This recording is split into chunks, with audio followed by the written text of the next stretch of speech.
So in here we've got one of the first limited edition San Martin watches. Well, I think it's the second one I've seen, and it's a special version of what I believe is probably their best-selling design, but I've always been intrigued by this particular model, so let's see if it's worth picking up while you still can.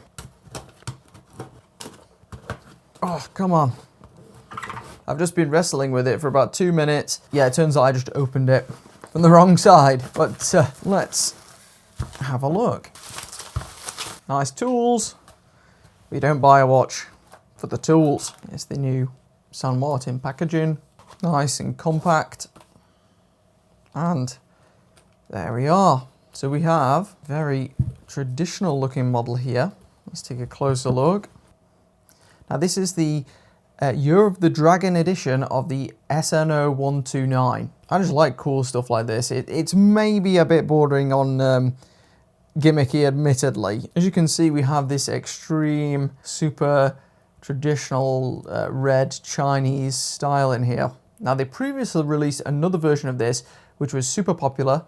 That one came with a red bezel. I think maybe it was a slightly different code name too. But this one's like the GMT version instead, with the Seiko NH series GMT movement inside. And this comes with a bit of a different bezel, big dragon insignia there too. So not something for the faint-hearted, admittedly, but it has got some unique features, one of which is the dial surface. This is a lot more subtle than the previous versions of this watch, and it isn't as obvious in the flesh as the online listings have you believe. So the previous versions had like a desert dial, an Eventry and like Starry Night effect. This one instead has just got these circular nice ridges that remind me of different Chinese and to some extent some of the Japanese artwork as well. And it almost looks like clouds. You may have seen it on some of the illustrations. Just like the other versions of the SN0129, it's pretty much like the best finished watch you can get on the market at this price. I think the only other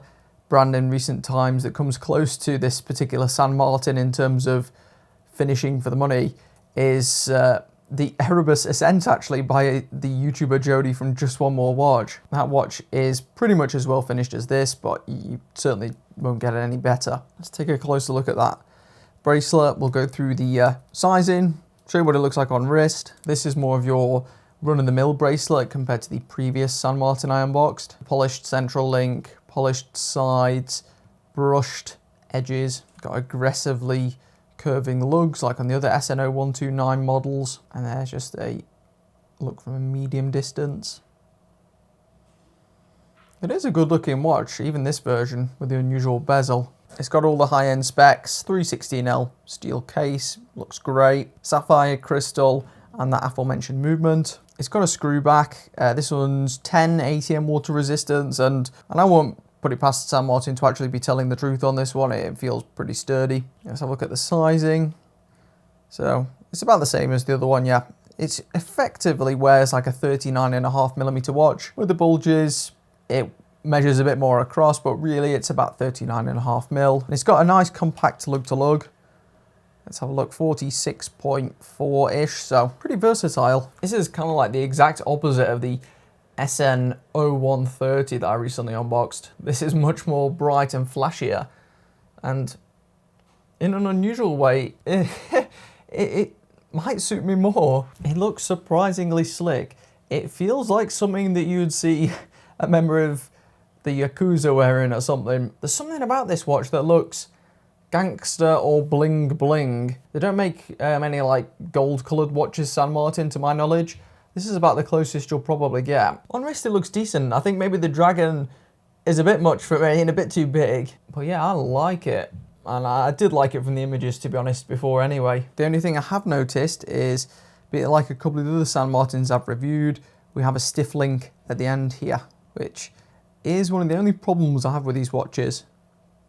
The other one's fine. It's just that one.